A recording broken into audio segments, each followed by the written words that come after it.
Subscribe করুন সরকারি কর্মচারী চ্যানেলটিকে এবং পাশের বেল আইকনটিকে প্রেস করুন চাকরির খবর এবং বিভিন্ন ইম্পর্টেন্ট নিউজ সম্পর্কে সবসময় সবার আগে আপডেট পাওয়ার জন্য। নমস্কার বন্ধুরা, আমরা সবাই জানি যে প্রতি মাসের প্রথম তারিখ থেকে পুরো দেশ জুড়ে বেশ কিছু জিনিস পরিবর্তন হয় এবং তার পরিবর্তে নতুন বেশ কিছু নিয়ম জারি হয়। তো সেক্ষেত্রে এই মাসের প্রথম থেকেও পুরো দেশ জুড়ে বদলে আছে 6টি নিয়ম।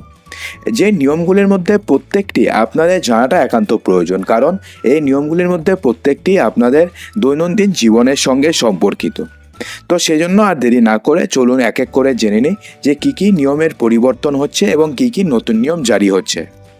বন্ধুরা, প্রথম যে নিয়মটির পরিবর্তন হচ্ছে সেটা হচ্ছে, যদি আপনাদের কাছে এইচডিএফসি ব্যাংকের অ্যাকাউন্ট থাকে তাহলে। হ্যাঁ বন্ধুরা, এই ব্যাংকের তরফ থেকে বলা হয়েছে যে 1 আগস্ট থেকে ভারতের সবথেকে বড় private sector bank HDFC bank তাদের ক্রেডিট কার্ড সম্পর্কিত বেশ কিছু নিয়মের পরিবর্তন করছে।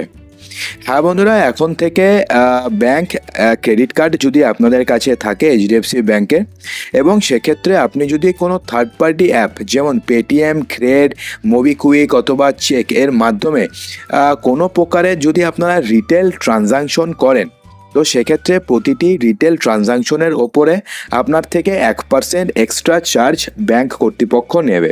অর্থাৎ আপনি যদি এইচডিএফসি ব্যাংকের ক্রেডিট কার্ড দিয়ে কোনো থার্ড পার্টি অ্যাপ, যেগুলোর নাম আপনাদেরকে বললাম, সেই অ্যাপের মাধ্যমে কোনো রিটেল ট্রানজাকশন করেন, তাহলে সেক্ষেত্রে আপনাকে 1% এক্সট্রা চার্জেস দিতে হবে এবং এই চার্জ অধিকতম 3,000 টাকা পর্যন্ত আপনার থেকে কাটা হবে। অর্থাৎ ম্যাক্সিমাম হচ্ছে 3,000 টাকা এবং মিনিমাম কোনো লিমিট নেই, মিনিমাম যত টাকা খুশি কাটা হতে পারে। সেক্ষেত্রে আপনাদের জানিয়ে দিই যে আপনারা যদি 50,000 টাকা অথবা 50,000 টাকার কম যদি আপনারা কোনো রিটেল ট্রানজাকশন করেন, তাহলে সেক্ষেত্রে আপনাদের থেকে কোনো অতিরিক্ত শুল্ক অর্থাৎ এক্সট্রা কোনো চার্জ নেওয়া হবে না। এই যে চার্জটি নেওয়া হবে, যদি আপনি 50,000 টাকা এবার 50,000 টাকার বেশি যদি আপনারা কোনো ট্রানজাকশন করেন, সেক্ষেত্রেই আপনাদের ক্ষেত্রে এই নতুন নিয়মটি কার্যকর হবে। বন্ধুরা, এরপরে যে পরিবর্তনটি হচ্ছে সেটা হচ্ছে ইনকাম ট্যাক্স রিটার্ন নিয়ে। আপনারা সবাই জানেন যে বিগত 2023-2024 অর্থবর্ষের ইনকাম ট্যাক্স রিটার্ন ফাইল করার শেষ তারিখ হচ্ছে 31শে জুলাই। অর্থাৎ 31শে জুলাইয়ের মধ্যে আপনাকে 2022-2023 অর্থবর্ষের ইনকাম ট্যাক্স রিটার্ন ফাইল করতে হবে। সেক্ষেত্রে আপনি যদি 31শে জুলাই এই ডেডলাইনটিকে যদি আপনারা কোনোভাবে পার করে ফেলেন, সেক্ষেত্রে কি হবে? সেক্ষেত্রে কিন্তু আপনাদের থেকে জরিমানা নেওয়া হবে। সেক্ষেত্রে যদি আপনাদের বার্ষিক ইনকাম যদি 5 লক্ষ টাকার বেশি হয়, তাহলে সেক্ষেত্রে 31শে জুলাই ডেডলাইন পার হওয়ার পরে আপনাকে 5,000 টাকা পর্যন্ত আপনাকে জরিমানা দিতে হবে। এবং যদি আপনার বার্ষিক ইনকাম 5 লক্ষ টাকার কম হয়, সেক্ষেত্রে আপনাকে 1,000 টাকা পর্যন্ত আপনাকে জরিমানা দিতে হবে। অর্থাৎ সেক্ষেত্রে আপনি যদি জরিমানা থেকে বাঁচতে চান, তাহলে 31শে জুলাইয়ের আগে আপনারা ইনকাম ট্যাক্স ফাইল করে নেবেন। অর্থাৎ আপনাদের কাছে আর একটা দিন সময় রয়েছে। বন্ধুরা, এরপরের আপডেটটি হচ্ছে গুগল ম্যাপ সম্পর্কিত।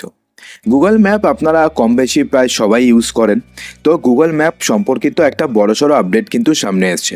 হ্যাঁ বন্ধুরা, গুগল ম্যাপ 1 আগস্ট 2024 থেকে ভারতে তাদের নিয়মের বেশ কিছু পরিবর্তন করছে।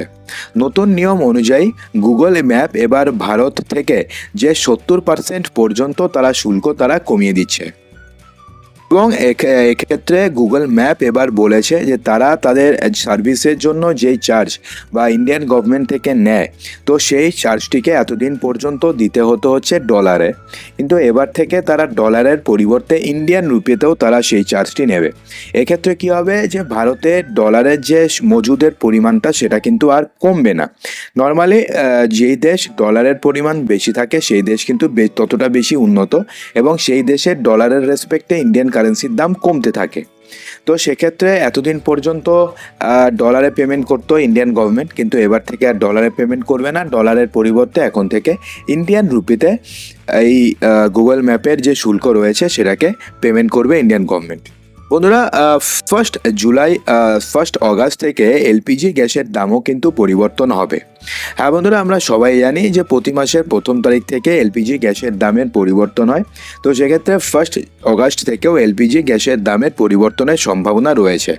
তো সেক্ষেত্রে যদ্দূর মনে করা হচ্ছে যে 19 কেজির যেই সিলিন্ডার রয়েছে, যেগুলো বিভিন্ন হোটেল কিংবা রেস্টুরেন্টে ব্যবহার করা হয়, তো সেই সমস্ত সিলিন্ডারের দাম কমার একটা সম্ভাবনা রয়েছে।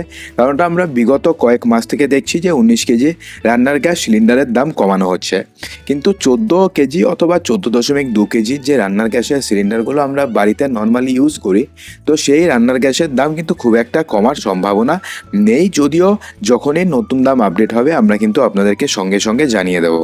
বন্ধুরা, যদি আপনাদের ব্যাংকে অ্যাকাউন্ট থাকে তো সেক্ষেত্রে কিন্তু এই আপডেটটি আপনাদের জানাটা খুব দরকার। হ্যাঁ বন্ধুরা, অগাস্ট মাসে বেশ কিছুদিন কিন্তু ব্যাংক বন্ধ থাকবে।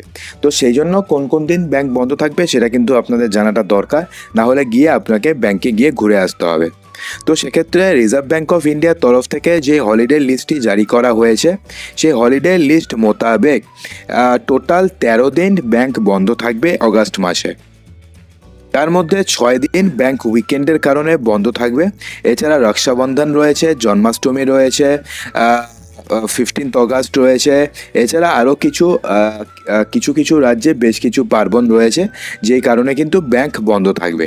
সেক্ষেত্রে 15ই আগস্ট স্বাধীনতা দিবস, 19শে অগাস্ট রক্ষাবন্ধন এবং 26শে অগাস্ট জন্মাষ্টমী উপলক্ষে ব্যাংক বন্ধ থাকবে। যদি আপনাদের জানিয়ে দিই যে 19শে অগাস্ট রক্ষাবন্ধন উপলক্ষে কিন্তু পশ্চিমবঙ্গে ব্যাংক বন্ধ থাকবে না, কিন্তু 26শে অগাস্ট জন্মাষ্টমী উপলক্ষে পশ্চিমবঙ্গে ব্যাংক বন্ধ থাকবে এবং 15ই অগাস্ট স্বাধীনতা দিবস উপলক্ষে পশ্চিমবঙ্গে ব্যাংক বন্ধ থাকবে। অর্থাৎ এই দুটো দিন কিন্তু আপনারা ব্যাংকে যাবেন না। এছাড়া যে উইকলি হলিডেগুলো রয়েছে সেগুলো তো ব্যাংক বন্ধই থাকবে।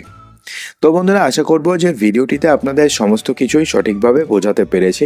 যদি ভিডিওটি আপনাদের ভালো লেগে থাকে তো ভিডিওটিকে লাইক করবেন, ভিডিওটিকে আপনাদের বন্ধুবান্ধবের মাঝে প্রচুর শেয়ার করবেন এবং চ্যানেলটিকে সাবস্ক্রাইব অবশ্যই করবেন। তো দেখা হচ্ছে আমাদের আগামী ভিডিওতে আরও কিছু ইম্পর্টেন্ট নিউজ নিয়ে। ততক্ষণের জন্য ভালো থাকবেন, সুস্থ থাকবেন।